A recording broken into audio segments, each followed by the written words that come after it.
Even down to the final hour, we were still doing changes for like the finals piece. Based on the competition that we saw around Yeah. us, then we like, okay, this group got this group got that. Important thing is the trust. So if no trust, I think you all shouldn't do it.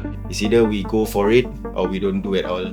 Yeah. So it's 100 or none. But also getting our members to be on that same spectrum as us, and so that when we are on that stage eventually, we can really deliver that like aura.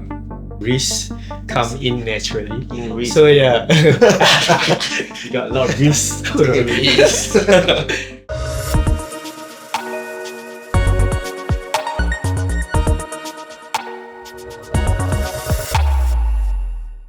What's up, guys? My name is Lufil. My name is Trev, And I'm Bobby. and we are Stoney Brothers. Stoney Brothers are just a bunch of 40 male dancers, and we call ourselves brothers. We are all, started from the bottom.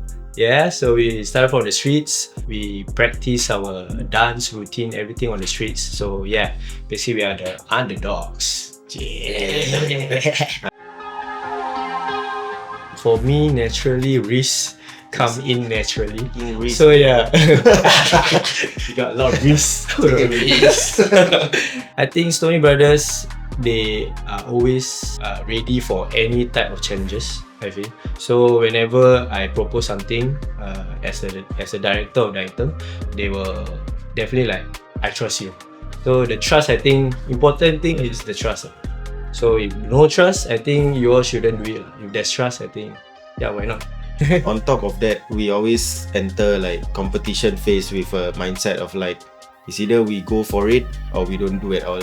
Yeah. So it's 100 or none. Yeah, I think apart from the physical risks, I think it's always a big challenge for us to always be different. Like every single time that we are on any platform, be it like competition or like performance. With that in mind, also not just like for the creative side to take that leap of faith and be different every single time, but also getting our members to be on that same spectrum as us, and so that when we are on that stage eventually, we can really deliver that like aura. I think Stoney, whatever we do, everything is always a big and huge risk, but it's always a very big fulfillment that comes with it. Yep. Wow. Usually we always try like the risky stuff first, like both on the physical part and also like the mentality part, right? So we always spam everyone with like all the risky stuff first, and then from there, then that's where we will retrack back again, and then try to reconfigure and recalibrate and see, okay, how can we work from there to still make this piece risky enough, but at the same time still be able to represent the Stoney like aura to like the fullest. But most of the time, there's no line to draw. And also, yeah, that's true. And also, like, I think if you put back to 2022, the risk, I think the part where we took the most risk is when we go up to top 2 and then we switch everything to a different side. And so I think the risk card that we play best is when the competition is really on our face. Then we just, okay, let's do this shit. Can I say that? Can I? When Stoney had the idea of like, okay, let's do 2 different pieces for prelims and also finals, and then we found out like, oh, it's actually back to back or one day after another. We just decided to like, you know what, just go for it, let's try. So that's the thing, the first risk. Second is like the total change of like look A to look B in one day. So that's also another second risk because the makeup and everything. And then third is the routine. I would say like when Lut brought up the idea of like, okay, we do like this first, like just handsome, like alright, okay, cool. And then next day we do the clown. So I think, but throughout the whole process, when the Stoney plan for this S24, we just practice our finals until the last 2 weeks before the comp. Only then we start the prelims. So that is another risk that we took, that like, okay, we totally forgot about the prelim piece. Okay, because I told them about this idea 1 month before the competition. I decided to do another item because I believe that the first item is we will kill it lah, because is naturally, you know, everyone is hard hitting and, you know, just want to hype it up. I think everyone can dance, so I believe that important thing is our design have to be solid, just like that. Everyone just follow, dance. Then the next day we will just be ourselves, which is clown. Yeah, so I think it's more or less it's easier for us because technically we are already like that lah. Yeah. And the final race, right, was actually even down to like the final hour, like right after the prelims, and then we managed to proceed to the finals, right, which is the day after. So right after that, we went for our midnight practice, all the way I think until like 3-4 a.m. in the morning, and then even down to that final hour, we were still doing changes for like the finals piece based on the competition that we saw around us. Yeah. Then we like, okay, this group got this group got that. Okay, Yeah, so we kind of like use that time to like analyze like, okay, who are we going to be competing against, like who's in the top 10 or 12, and then from there we're like, okay, let's do changes to like kind of like counter or like, you know, give something a little bit different so that we will kind of like exceed our expectations the next day lah. Super huge race, but super crazy and fulfilling to see that everyone was like into it. I think ultimately the chemistry within the team members really helped. Yeah, like a whole lot. Yeah. So I think for us, we always spend like a lot of our time like out of dance. Yeah. So if you were to go for like a percentage kind of like wager, right, I would say like 30% of the time we are always in dance. But then 70% of the time we are always like investing our efforts to like, you know, just meet out, hang out, chill, talk, get to know each other a little bit more, and like, you know, understand each other's like life. Because the more we build from that, naturally it will apply when we dance together. And even that, I think during practice, they are always joking around. Yeah. So everyone will like, you know each other's, you know, attitude. Oh, okay, this guy like to disturb me. This guy like to disturb me.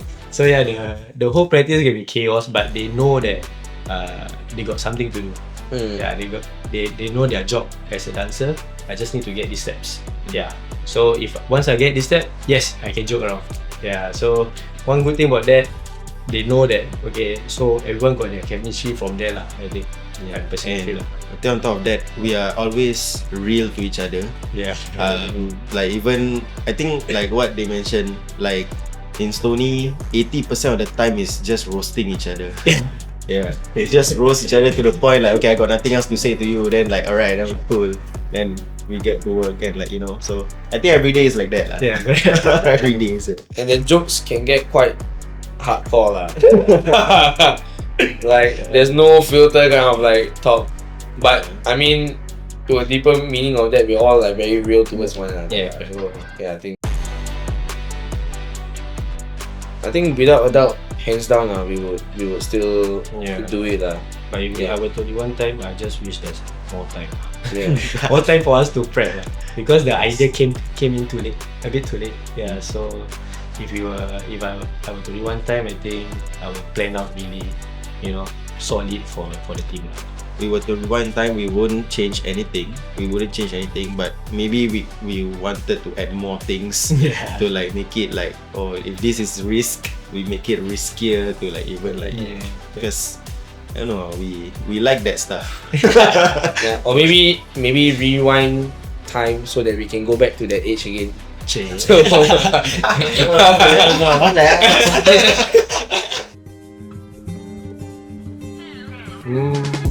I think we will just, you know, cheer the person who doing the stunt, who doing the risk, because we already trust him on doing it. But even if he fails, we feel like it's also on us. Yeah. So we take it as a team lah. I feel. No matter what, we really appreciate the guy who doing the stunt. Yeah. Yes. So whatever it is, we will still back one another out. Yeah. And I think also it's important for us to train our, like what you say, reaction time, because sometimes even when we practice, something slip up and fail, the dancers around that failure or like that moment will tend to like cover up.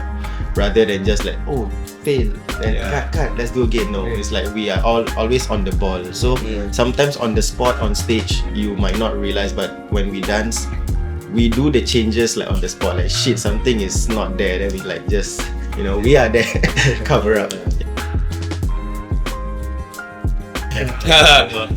This one every year,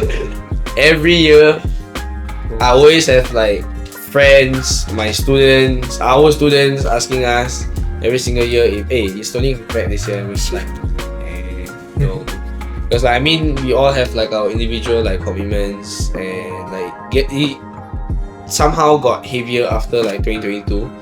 So like the thought of like competing again was very hard. It was very hard for us on our end. It's a very tiring competition, I would say, even though it's 1 minute 30, but it's because of you have to be detailed in every aspect that makes us like, okay, should we join or maybe not? We see how. Also, it's always back and forth. Also because of like the reputation that we have in like this Super 24 like platform, right? So to have the thought of like coming back again, we really have to like think a lot about it, because like 2019 we got second, and then right after that COVID, because of COVID, then Super 24 didn't happen until like 2022, and then when we got back in 2022 we got second again. So I think if we were to go back into it the next time, I don't know, who knows. We keep telling ourselves it's either we maintain second or first. The reason why at first we joined Super 24 is because of the concept of the competition, and from there I think the creativity flow from us as a choreographer or director, it keeps on flowing. So from that stage, that 8x8 stage, we can do a lot of things on that stage. So from there, what impacted us mostly is about creativity lah. How we flow that creativity to join other competition also, we will think that way also. The fact that Super 24, it creates an outlet for like a lot of creatives and like teams to like think above and beyond, because it's a 360 coverage, right? So you really gotta be like smart with the way you design and like plot your item, and it really forces you to like think out of the box, like literally out of the box every single time. And even with that, like 1 minute 30 seconds to like to even like create a concept or like a storyline in that short amount of time really pushes like your brains to like think even more. So I think because of that, because of the outlet that Super 24 gave, right? Like to piggyback on what Bo then said, like it pushes our creativity even more in all other aspects, in every single thing that we do. Felt like a bit of like an escape room. Like they put you inside the box but without the key, but then you still need to go looking around like how do we win this, that kind of stuff. So we'll really vouch for like future participants or whoever that wants to take part in Super 24. This is time to like really push yourself other than like the normal competitions.